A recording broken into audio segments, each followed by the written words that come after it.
Hello! Welcome back to Krav Maga at Yale. My name's Michelle, and now you've progressed to level 2. Congratulations! So, sign in the link in the description, grab some water, warm up, and let's get started. Today, we're going to be doing a lot with our arms. Some more elbows, uppercuts, and hammer fists. Let's go! Start by learning some elbows. Now, we've already learned a few elbows, which you could find right here. And to review, that's the front elbow, and of course, with both sides, and the downward diagonal elbow. Today, the first elbow we're going to learn is the downwards elbow. So, much like other elbows, you start by being in a front stance. So, I have my left leg in front, and it's bent since I'm a righty, but it doesn't really matter. Elbows, which leg is in front, it just matters that you have a solid stance. Then, I'm going to do an elbow just going downwards. It kind of is similar to the reverse of this block, which you could find here, in that it starts up here, and it just moves downwards. So, you're impacting right here, just below the point of your elbow. You never want to impact with the point of your elbow itself because it's a bit of a weak spot. You're going to impact just about here. And so I'm taking my right hand, lifting it up, kind of above my head. I'm not completely blocking in the way that I would in the block. My hand does go like this because it's a very fast motion. And then making a fist with my arms, and I'll just do it sideways to demonstrate. And then bringing this elbow down, and then bringing my body down with it. So I actually, when raising up, I actually go onto my tippy toes on my back foot. So on my right foot, I lift my heel. I keep my left heel down, to remain stable. But here I just lift up a little bit to get a bit of extra height in order just to get more leverage when I impact. I go up, and then I go bringing the elbow down. So the elbow goes down parallel to your body, in fact, kind of in front of your body, like that. So it's an up, down. Of course, just the preparation, bringing your arm up here, that's not part of the elbow, even though I've focused a lot on it. The impact, the actual elbow starts once your arm is up here and goes down. So it's kind of like you're saying yes, but you're elbowing somebody. The purpose for this elbow is to impact something that's below you. Something that's approximately here, at like chest level, or perhaps at stomach level. This is the same as for the hammer fist, which we're going to be learning later. And it's super useful when you're in the Krav Maga home position.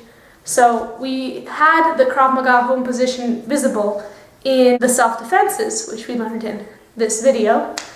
And this is just one of the things you could do other than doing the straightaway elbow or the punch in order to knock your opponent out and really incapacitate them and make sure they don't hurt you anymore. I'd really like to emphasize this diversity in different combatives that you can do, because the more different things you can do, the less likely your opponent is to predict your next move, and therefore the more effective your attack. Let's just do this elbow a few more times. So you start up here, down, down, and you should keep your other arm here, ready to block or punch, this is just the rest position.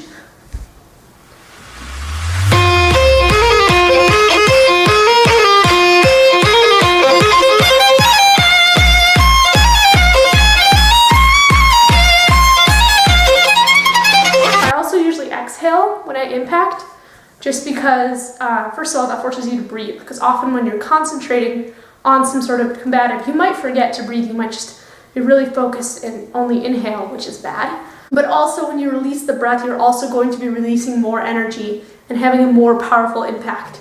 That's the same reason why, stereotypically in martial arts like karate, you say like, hi-ya, is because it forces you to exhale and therefore impact harder. So in Krav Maga, there's nothing that you have to yell, but you certainly can if you want to. It's an intimidation tactic and it forces you to breathe, but really as long as you exhale, we're good.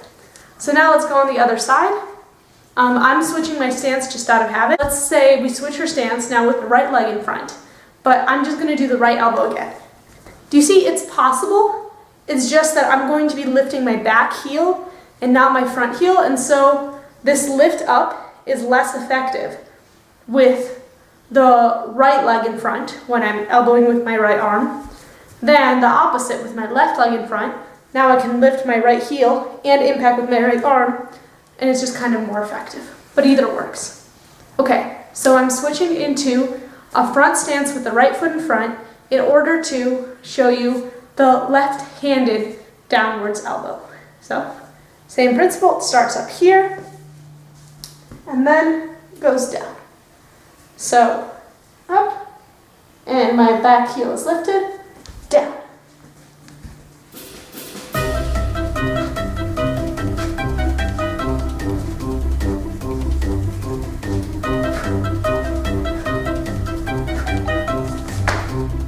All right, let's just practice both of those. So let's just do 10 with the right of downwards elbows and 10 with the left.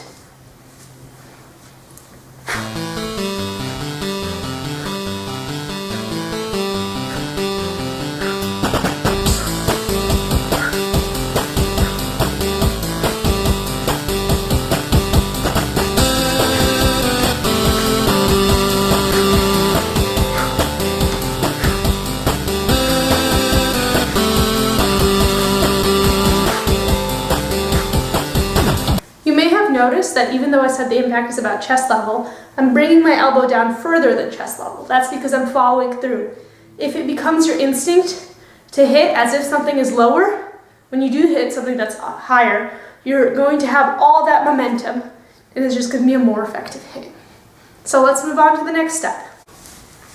I mentioned the hammer fist previously, so let's just do a bit of those. The hammer fist has some similarities to the downwards elbow that we just practiced. However, the point of impact is quite different. The hammer fist starts above your head, super high, kind of like the single lapel grab attack, except for that one's like a sideways preparation for a punch, but a hammer fist starts above your head. And you can, be in a front stance and then kind of go up and lift your heels up a little bit if you like, just for this really brief second. Or you can just be in a middle stance, meaning just having your legs about shoulder width apart and just kind of rising up. So you have your arm up. And then your arm's going to come crashing down. You're going to bend your knees. So most of this level change that you're seeing here comes from me bending my knees, not so much from moving my arm. Because the arm movement is doing something else. It's not focusing on level change, it's focusing on gathering momentum. So here, I actually even, starting from here, I kind of circle around to gain momentum, starting from, the typical arm position. So I circle around, I'm up, I go down, my knees are bent. And I'm impacting, once again, the impact occurs approximately at chest or stomach level. And the impact occurs with the length of this. So I have a fist, my wrist is straight. I'm impacting with the side of my fist, but also the side of my arm, all the way down to this meaty part of my arm, kind of by my elbow. So all of this impacts. So there's a lot of surface area here, which with all this momentum is going to be a lot of surface area on the attacker that gets hurt. But for you, not so much, because this force is redistributed through all of this. And all this is kind of like, you have some cushioning here with the side of your fist, and kind of side of your arm. Up here there is a bit of bone, but it's really going to be offset by these two, which will impact first. So this is used in the same manner as the downwards elbow. It's typically used once you have somebody in a Krav Maga home position in a headlock. You can punch them, you can elbow them. Hammer fist can go on the back of their neck or their back or something like that. And this could be really, really effective. So let's do the hammer fist. So you're going to take your right arm, swing it around. It's up here, bend your knees, angle it down, and bring it to impact right in front. So I think for me, naturally, arm is either as parallel to my body when I impact, or my elbow's a little bit out, and it's here. This just kind of depends on the amount of muscle you have and where you're hitting. Unlike punches, unlike elbows, it's not a very precise hit. It's more of a powerful hit, just simply because there's so much more impact surface area. So it's like this. And then you can bring your arm back into, the typical place where you keep your arms when you're in a stance, or you can swing again and again. It's almost like you're drumming a really big drum, like you're holding a stick and you're just like impacting and impacting. So on the left side, it's the exact same idea. So once again, it's going to be the left arm, and you're impacting with the side of the fist, not the side that has its thumb, the other side. And then the outside of your arm, and kind of like the top part of your elbow, vertex of the elbow. And it swings around above your head. Lift your heels if you like, or you could just lift your bottom one if you prefer. And bend your knees and put down your heels. And impact. Like this. This is a very, very impactful hit. I highly recommend that if you have somebody else that can hold a pillow for you, or a kick shield if you have one, I highly recommend that you try this, because it's going to be very loud. This impact, much more so than the elbows or the punches, and that volume is representative of the amount of force that this has, so it's a very powerful hit. Also, unlike certain elbows, unlike certain punches, the hammer fists are typically performed, right, left, right, left, right, left. They're not really just hammering away at something, though you can. Once again, no rules in Krav Maga. Typically, when practicing this in a Krav Maga environment, you're just gonna, have someone holding a kick shield in front of you like this, and then you're just hitting them. So let's do, 20 of these hammer fists with alternating arms. Let's go.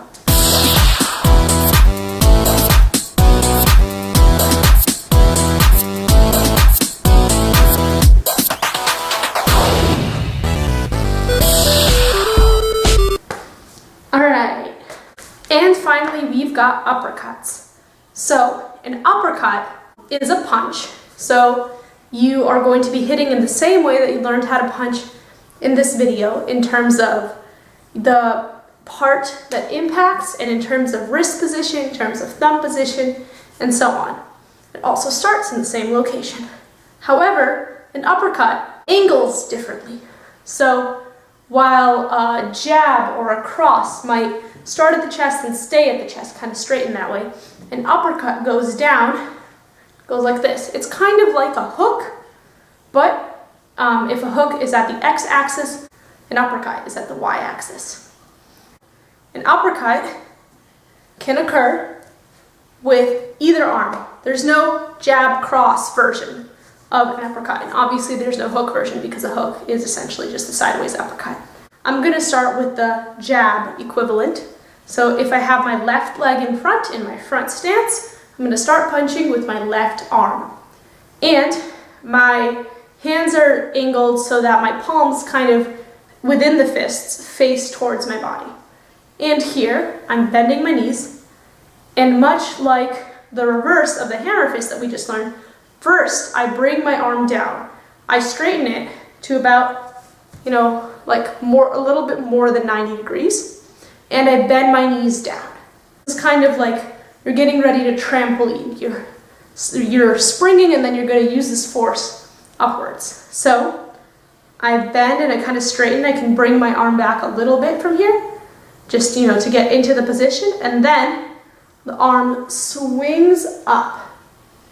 It stays like this the whole time, like you're flexing your muscles a little bit, but wrist must remain straight, and it's just kind of like this. So you have to adjust the angle so that eventually, when you're impacting, all of this, your forearm and your fist, are perpendicular to the floor. So if it's over here, it can kind of be more bent.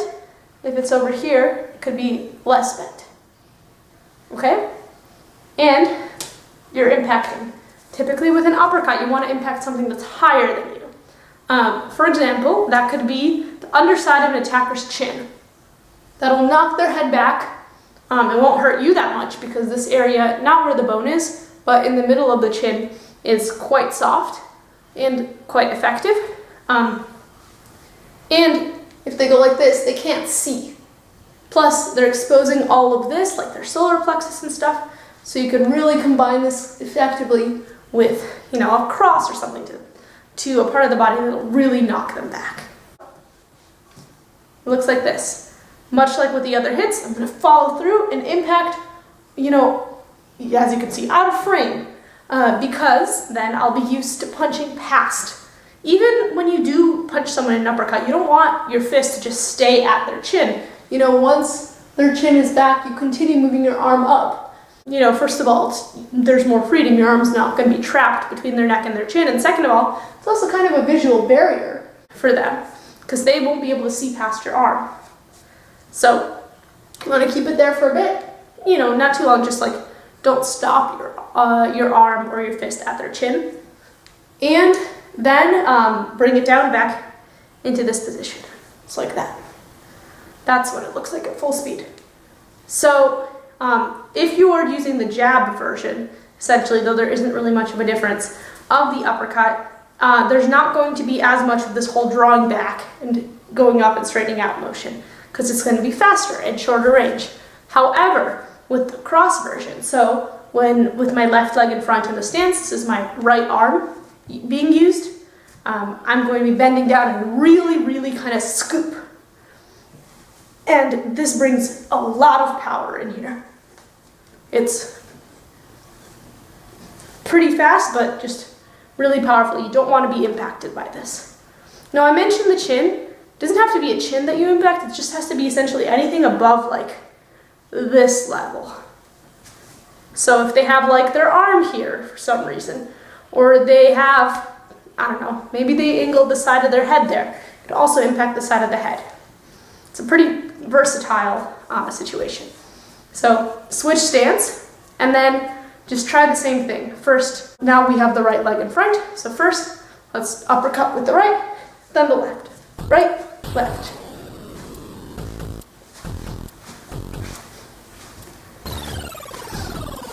And let's switch.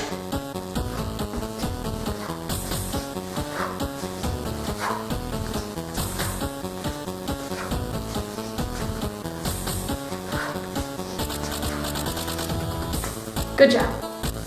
Now let's practice everything. We're going to start by doing, with the right arm, downwards elbows for 30 seconds. Go.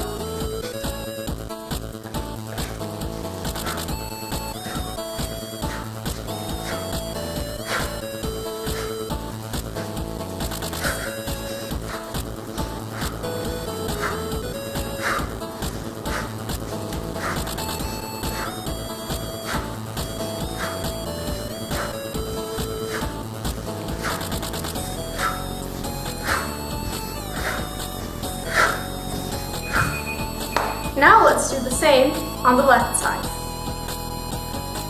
Go.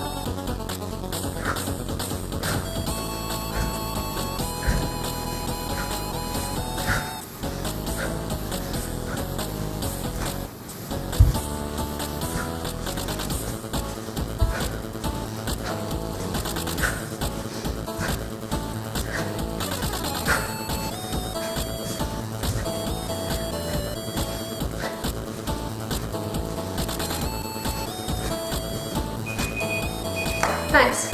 Now let's do 30 seconds of hammer fists, just alternating arms. Go.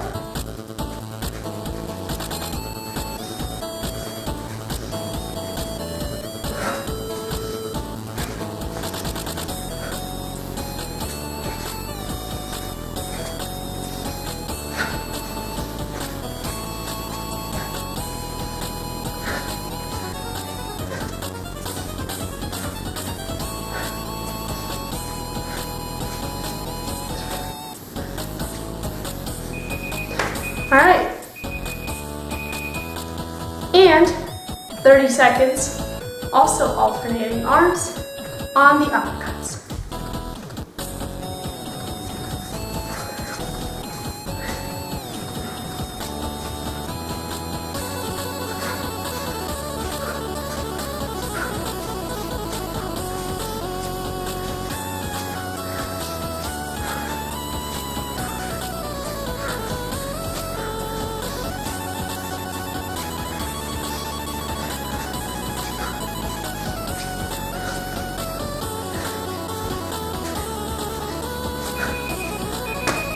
Alright, and shake out those arms. That's probably been a lot.